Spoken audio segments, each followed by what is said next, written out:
CM ಸ್ಥಾನಕ್ಕೆ ಸತೀಶ್ ಜಾರಕಿಹೊಳಿ ಹೆಸರು ಪ್ರಸ್ತಾಪ ವಿಚಾರಕ್ಕೆ ಸಂಬಂಧಿಸಿದಂತೆ ಜಾರಕಿಹೊಳಿ ಪರ ಯತೀಂದ್ರ ಹೇಳಿಕೆಗೆ ಡಿಕೆ ಶಿವಕುಮಾರ್ ಅವರು ಪ್ರತಿಕ್ರಿಯೆಯನ್ನು ಕೊಟ್ಟಿದ್ದಾರೆ.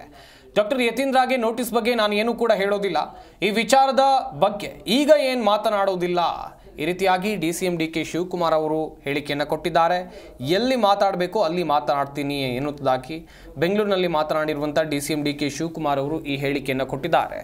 ರಾಜ್ಯದಲ್ಲಿ ಪವರ್ ಶೇರಿಂಗ್ ಜಟಾಪಟಿ ದೊಡ್ಡ ಮಟ್ಟದಲ್ಲಿ ಚರ್ಚೆ ಆಗ್ತಾ ಇರುವಂಥ ಸಂದರ್ಭದಲ್ಲೇ ಮುಖ್ಯಮಂತ್ರಿ ಸಿದ್ದರಾಮಯ್ಯನವರ ಪುತ್ರ ಡಾಕ್ಟರ್ ಯತೀಂದ್ರ ಕೊಟ್ಟಂಥ ಹೇಳಿಕೆ ದೊಡ್ಡ ಮಟ್ಟದಲ್ಲಿ ಚರ್ಚೆ ಆಗಿತ್ತು. ಸಿದ್ದರಾಮಯ್ಯ ಅವರ ಉತ್ತರಾಧಿಕಾರಿ ಮುಂದೆ ಸತೀಶ್ ಜಾರಕಿಹೊಳಿ ಅವರು ಅಹಿಂದ ನಾಯಕ ಅಂತ ಹೇಳಿದರು.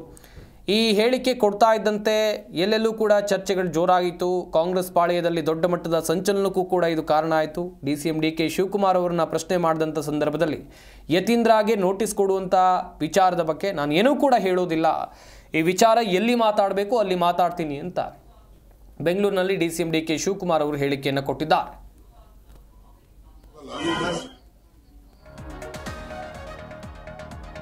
ಸಿಎಂ ಸ್ಥಾನಕ್ಕೆ ಸತೀಶ್ ಜಾರಕಿಹೊಳಿ ಹೆಸರು ಪ್ರಸ್ತಾಪ ಮಾಡಿದ್ದು ಇಲ್ಲಿ ಡಾಕ್ಟರ್ ಯತೀಂದ್ರ ಸಿದ್ದರಾಮಯ್ಯ. ಸಿಎಂ ಸ್ಥಾನಕ್ಕೆ ಸತೀಶ್ ಜಾರಕಿಹೊಳಿ ಹೆಸರು ಪ್ರಸ್ತಾಪ ವಿಚಾರಕ್ಕೆ ಸಂಬಂಧಿಸಿದಂತೆ ದೊಡ್ಡ ಮಟ್ಟದಲ್ಲಿ ಚರ್ಚೆ ಆರಂಭ ಆಗಿದೆ ರಾಜ್ಯ ರಾಜಕೀಯದಲ್ಲಿ. ಜಾರಕಿಹೊಳಿ ಪರ ಯತೀಂದ್ರ ಹೇಳಿಕೆಗೆ ಡಿಸಿಎಂ ಡಿಕೆ ಶಿವಕುಮಾರ್ ಅವರು ಪ್ರತಿಕ್ರಿಯೆಯನ್ನು ಕೊಟ್ಟಿದ್ದಾರೆ. ಎಲ್ಲಿ ಮಾತಾಡಬೇಕು ಅಲ್ಲಿ ನಾನು ಮಾತನಾಡ್ತೀನಿ, ಎಲ್ಲಿ ಮಾತನಾಡಬೇಕು ಅಲ್ಲಿ ಮಾತಾಡ್ತೀನಿ ಎನ್ನುವಂಥ ಹೇಳಿಕೆ.